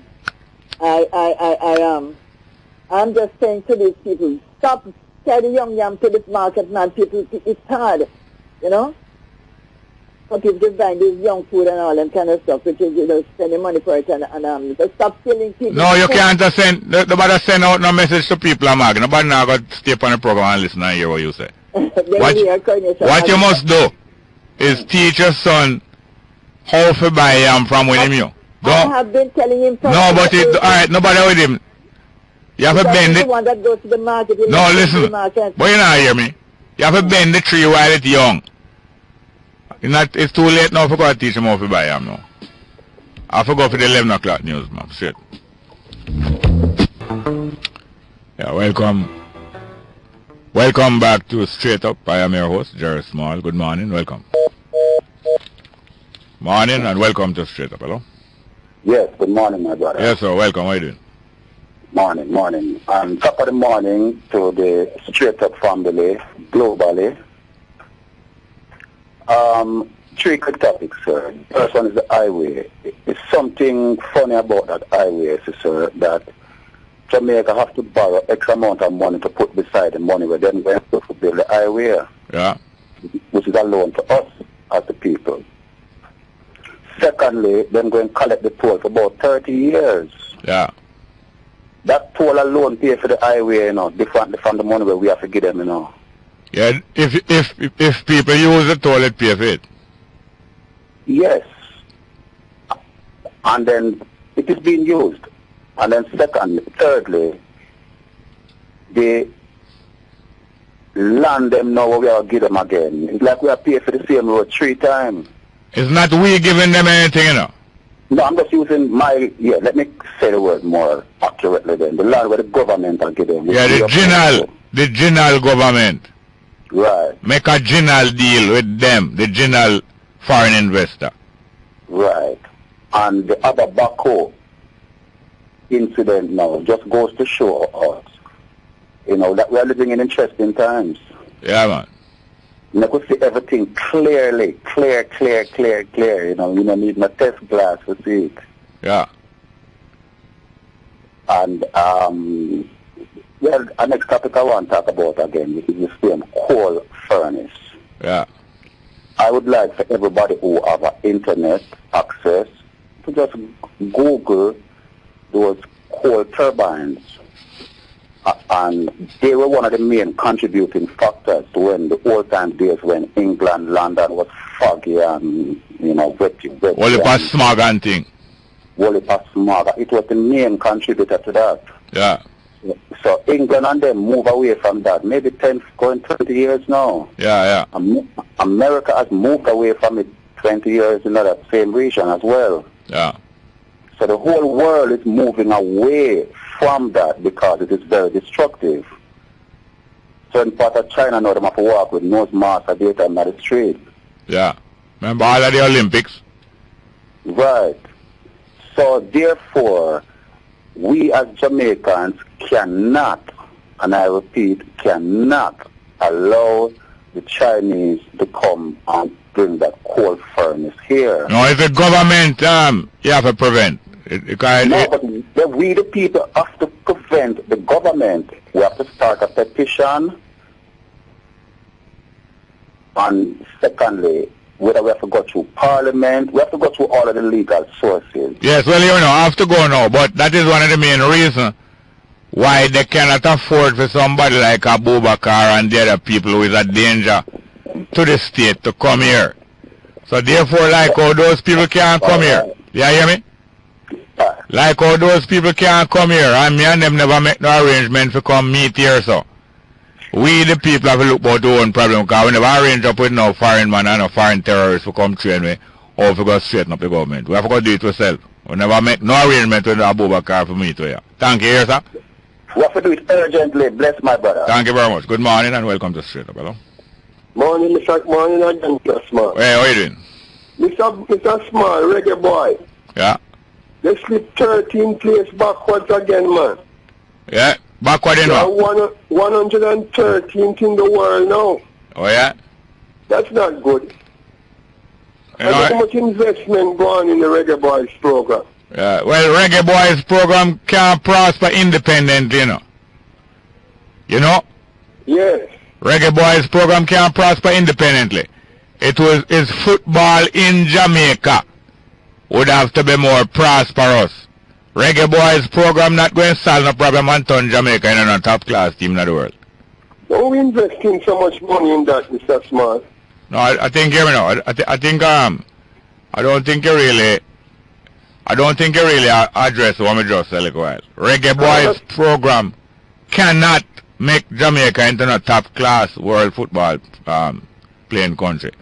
Football pan a whole in Jamaica and competition pan a whole and development of football pan a whole in Jamaica is what will produce better standard football. Not Reggae Boys program. Reggae Boys program just going to be a living for a certain little clique of people. Okay. Part of the power political gamemanship. Yeah, it's a power play and you know. Thank you for that, Mr. Smart. Yeah, man. Thank you very much. Good morning and welcome to Straight Up. Hello. Yeah, good morning. Welcome. Straight Up. Hello. Hello? Yes, welcome. Well, Mr. Jerry. Fine, thank you. Why, man. Thank you for the rope for your training and the whole and draw me out right now. Tell like what? Like, most of the things that you teach, Eh? Most of the things that you teach me, a whole other thing, man. You test them to see if them work well? Why, I test some of most of them, test them and I read up those and I clear up some mind, you know? Yeah. Yeah. Together we can do it now. No one of us by ourselves have any great amount of sense. No one person have no great amount of sense. Yes. Together we have to do it. Yeah. All right. Rest of the program here, sir. Well, thank you very much. Yes. All right, we're going to run some numbers again and then we're going to play a piece of music. For Straight Up, we have a choice of numbers. 702-3470. 702-3470. 702. Yes, welcome to Straight Up. Hello? Hello, Mr. Small. Welcome. How are you doing? How are you, sir? Fine, thank you.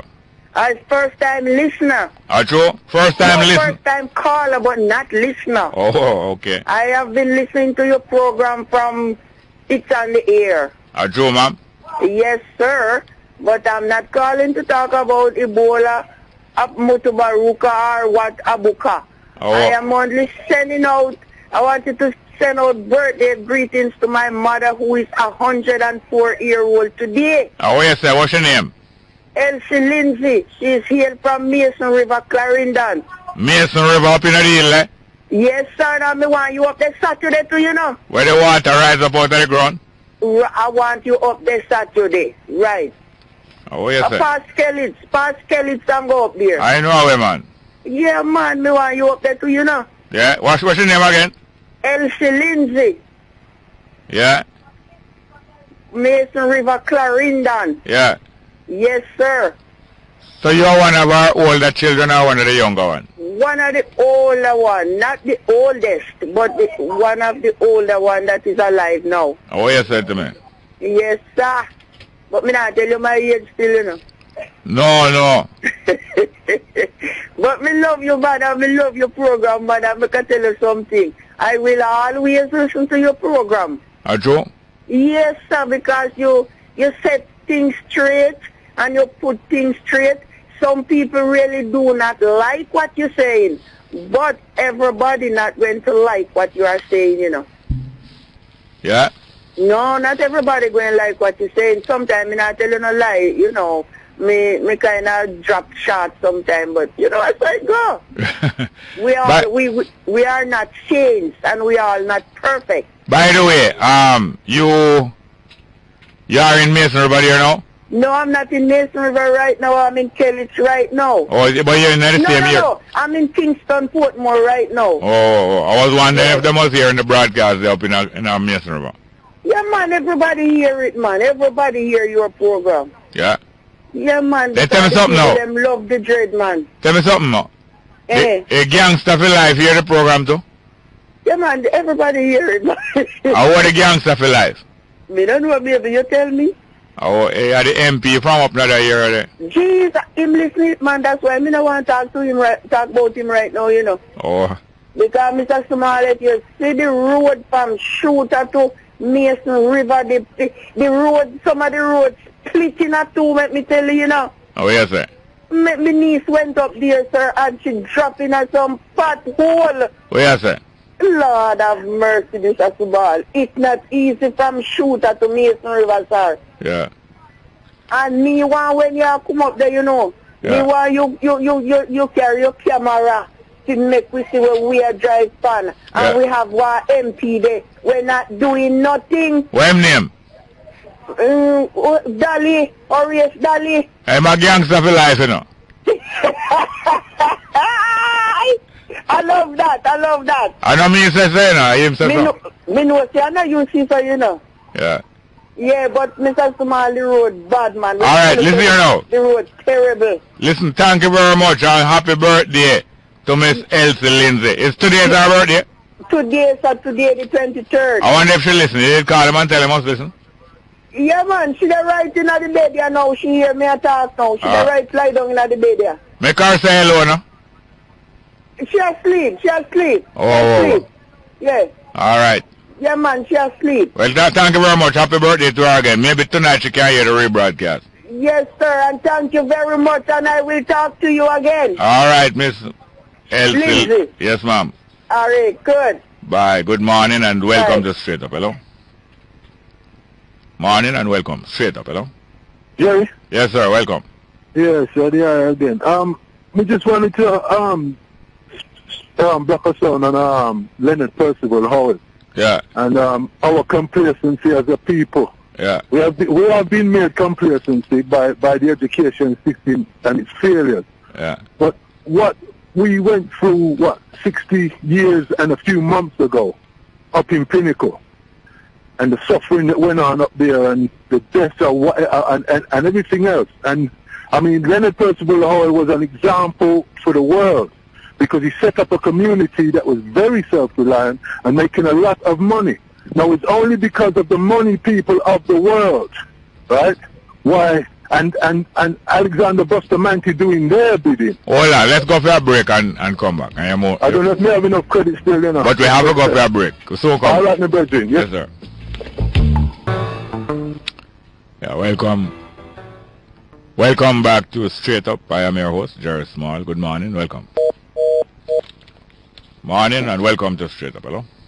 Yes, good morning, my brother. Yes, sir. Welcome. How are you doing? Morning. Top of the morning to the Straight Up family globally. Three quick topics, sir. First one is the highway. It's something funny about that highway, sir, that Jamaica have to borrow X amount of money to put beside the money we're then going to build the highway. Yeah. Which is a loan to us as the people. Secondly, them going to collect the toll for about 30 years. Yeah. That toll alone pay for the highway, you know, different from the money where we have to give them, you know. Yeah, if people use the toll, it pay for it. Yes. And then it is being used. And then thirdly, they land them now we are give them again. It's like we are paying for the same road 3 times. It's not we giving them anything, you know. No, I'm just using let me say the word more accurately then. The land where the government are giving. Yeah, the general government. Right. Make a general deal with them, the general foreign investor. Right. And the AbuBakar incident now just goes to show us, you know, that we are living in interesting times. Yeah, man. And I could see everything clearly, clear, you know, you don't need my test glass to see it. Yeah. And, well, the next topic I want to talk about again is the same coal furnace. Yeah. I would like for everybody who have internet access to just Google those coal turbines. And they were one of the main contributing factors to when the old time days when England, London was foggy and, wet. Only past smog and thing. Only past smog. It was the main contributor to that. Yeah. So England and them move away from that. Maybe 10, going 20 years now. Yeah. America has moved away from it 20 years in that same region as well. Yeah. So the whole world is moving away from that because it is very destructive. Certain part of China now, they have to walk with nose mask at daytime on the street. Yeah. Remember all of the Olympics? Right. So therefore, we as Jamaicans cannot, and I repeat, cannot allow the Chinese to come and bring that coal furnace here. No, it's the government you have to prevent. But we the people have to prevent the government. We have to start a petition. And secondly, whether we have to go through Parliament, we have to go through all of the legal sources. Yes, well, I have to go now, but that is one of the main reasons why they cannot afford for somebody like AbuBakar and the other people who is a danger to the state to come here. So therefore, like how those people can't come here. You hear me? Like how those people can't come here, and me and them never make no arrangement to come meet here, so. We the people have to look about our own problem, because we never arrange up with no foreign man and no foreign terrorists to come train me, or if we go straighten up the government. We have to go do it ourselves. We never make no arrangement with AbuBakar for me to here. Thank you, here, sir. We have to do it urgently. Bless my brother. Thank you very much. Good morning and welcome to Straight Up, hello.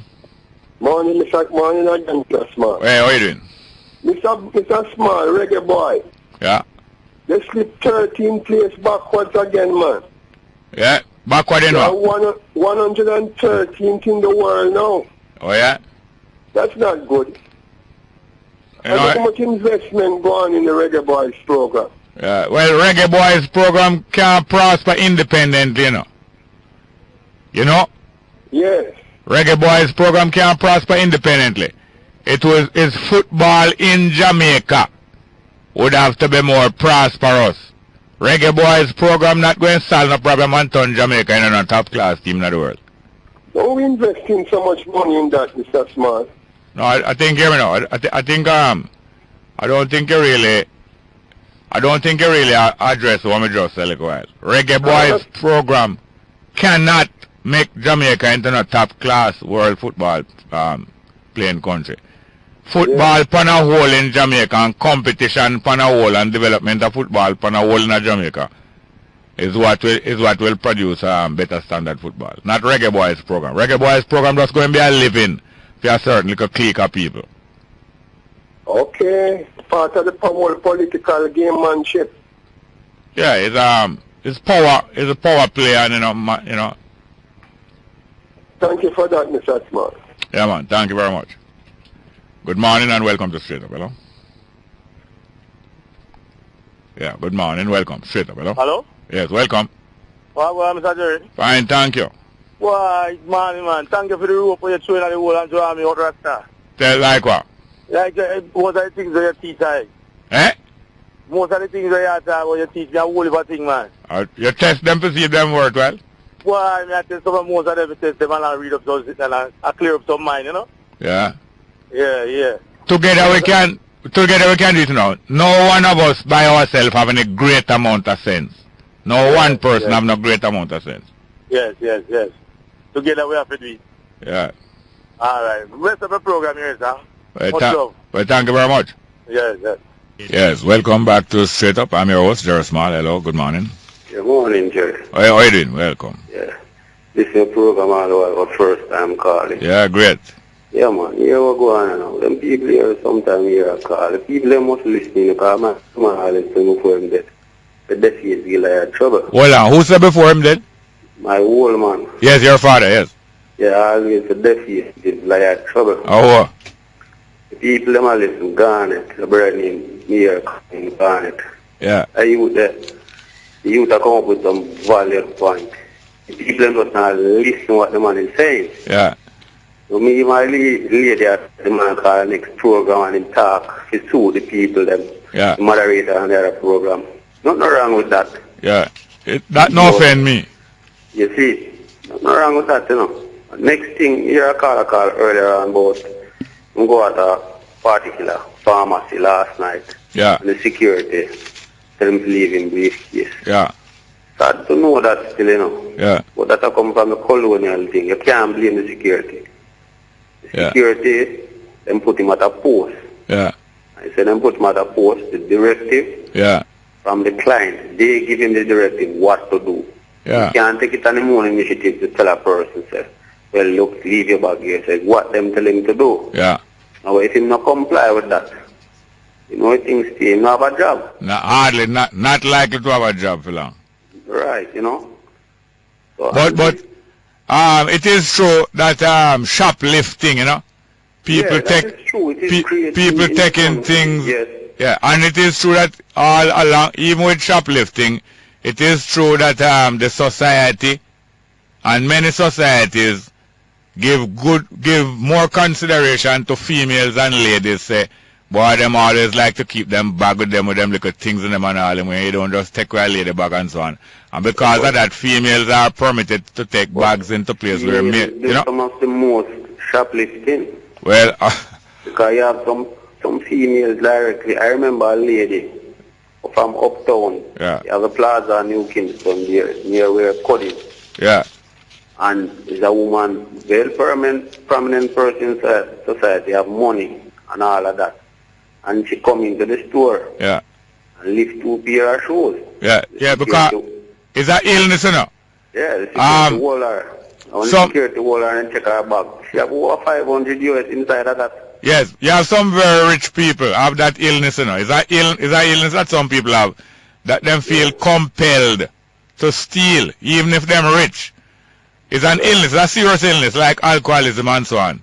Yes. And although it's an illness, it's also a crime. So I'm not trying to make excuse for rich people who steal, like say them better than poor people with thief. But it's an illness.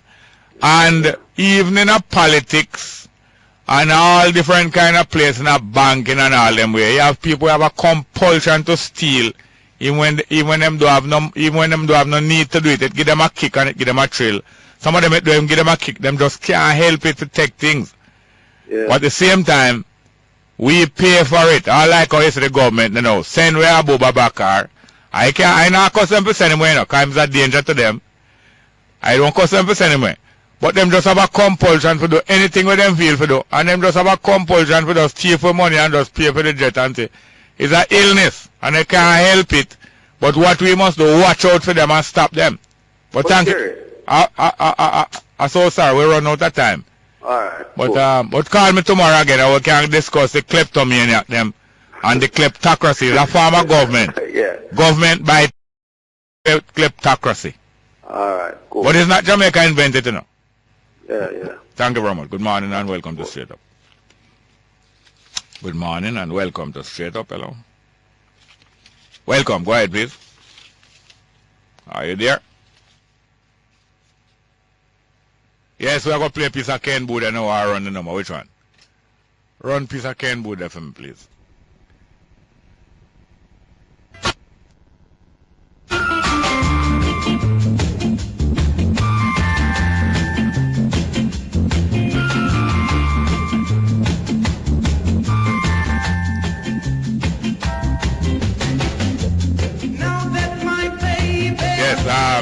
Welcome back. Well, we're going to make Ken Bull wait a while. We're going to go to the phone call. Good morning. Welcome to Straight Up. Hello. Yeah. Welcome. Morning, my boss. What go on, sir? Yeah, first time. Yeah? Welcome. Huh? Welcome. All right, man. Respect. Yes, sir. Now my question, sir. Yes, sir. The health minister know anything about this chicken gun thing down there? The health minister? It's appear that I'm learning little by little, yes? He know something about it? It look like I'm learning about it, yes? Oh, am I learning? Yeah. It's like the thing I'm see on the news the other day. With talk up a little clearer, please. Yeah, man. The Minister of Finance was on the news. Yeah. He was reading about the bank charges. Yeah. And as if the man never have a clue about him I read. Before, yes. You understand? Yeah. It's the same position with the health minister, you know? Yeah. No, nobody understands this chicken gun thing yet. Because it's a first time in Jamaica. Yes, yes. We don't know the repercussions later on to come. Yeah. It could be that because it's a genetically engineered disease, and the doctor can't come tell me that a mosquito just come up so and they start giving it up. Because that thing, based on what I've seen on the U.S. weapons of, what they call it? Biological weapons. They have that as one of their patented weapons that they use. Yeah, that's what I've been hearing, but up to now I don't get no chance if nobody show me, say, a fact. Yeah, the people them where know the facts, they know come forward, they don't know why. Yeah, yeah. But we can do a reading to ourselves and say, boy, the people them are doing wolf in a sheep clothes. Yeah. Because even though the matter will say, this is X and it is transmitted by X, people are having different reaction and saying that it's not just transmitted by the mosquito. Now the reaction to it don't have no. The reaction to it now have no connection with how it transmitted. Yeah, but if they are Kingston and if they are Westmoreland. Yeah. And I understand that people coming between the two places. Yeah. What part of Jamaica are you? But the spreading of that thing, how fast it spreads so fast in our community. By the way, what part of Jamaica are you? Right now I'm in a Lindsay. Oh, okay, okay. But I really Spanish town to live. Yeah, yeah. And when they see how everybody on a Spanish town and the minister, people are going to say, boy, go 25 cases, 30 cases reported. Man. No, man, that's a treat. They need to come off of that. Yeah, man, that's a treat. Them come off of that for more than 3 weeks now, man. Yeah, they need to be more frank with the people and tell the people them, well, you understand, so they must try to prevent panic attack and way. Yeah. But if you don't understand a thing, tell the people them, boy, I don't understand it on yourself when I try looking at it. And I try not to tell them foolishness. Yeah. Even with this Ebola thing. Yes. I kind of feel it. Look here. I kind of feel it for you. Monkey Africa, how long? Yeah. How man not have the disease all along? Yeah. I kind of feel it for you still, but make we talk again next time. Here, sir. All right, sir. Good morning and welcome to Straight Up. Hello. Morning, Mr. Small. How you doing? How you doing? Not too bad. There's a man who will listen to your program every single day at night as well. Joe? Yeah, man. Very interested. I meet the eye 1 or 2 times on the road, but yeah, just heal and go through and observe the eye movements and the work and things. Yeah, yeah. But what I really call the eye about, you see? Yeah. I'm not so sure if I should come public with it. But because I'm getting a run around from the NHT. Yeah. I used to work at a certain company out Bulbia in the 80s. Yeah. And I worked there for about 14 years roughly. Yeah. Because at about 86 they have a long service award, which I did get 12-year service award. Okay. Anyway, I went to the Housing Trust, which is the first I go in there about 3 weeks ago. Yeah. I never been there all along before. Yeah. And I asked them to check up if there's anything for me. Yeah. First of all, they told me that nothing is there. But then I said, but I can't believe this because, you know, up to February ago, and I see one of the managers and him say, well, if any problem, I should check with him. So I know it pay over and everybody get through. But because it's so long, you know. Yeah. Because it's going into roughly 30 years now, you know, since everything, you know. Okay. Anyway, I said to myself, I can go over by the NIS, which is the pension place. Yeah. When I go over there, they pick up everything, which is 7 years at the Mazooka place, and then 14 years at Mazooka and 7 years at a Colorado place. I go abroad there. Yeah. Everything was paid over as to what the pension team. But they mentioned to me that you cannot get any money for the pension unless you reach a certain age and you're sick and can't work, which I did already know that.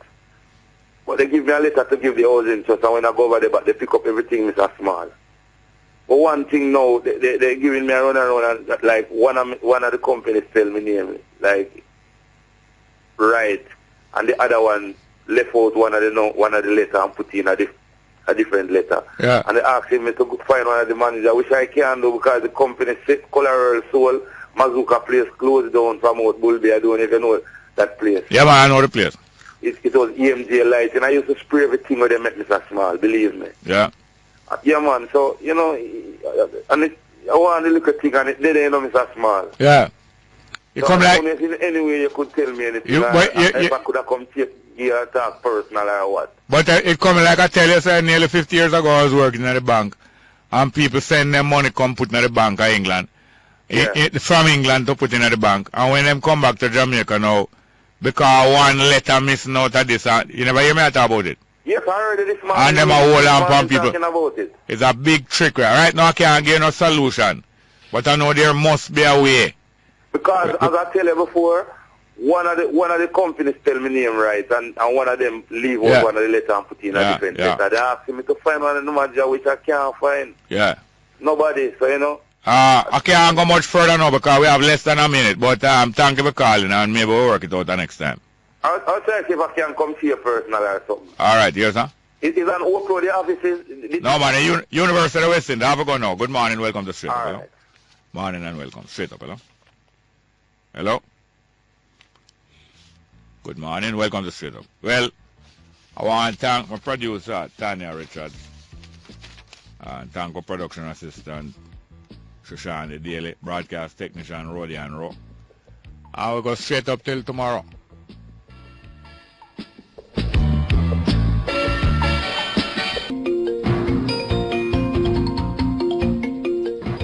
Good afternoon. With the midday news, I'm Errol Lee. Coming up in this newscast, Prime Minister Portia Simpson-Miller opens high-level IMF meeting in Montego Bay. Committee removes provision that makes it mandatory for driver's license applicants to obtain certificate of competence. Police charged for soliciting funds from teacher, and new Ebola travel bans by Suriname and the Dominican Republic.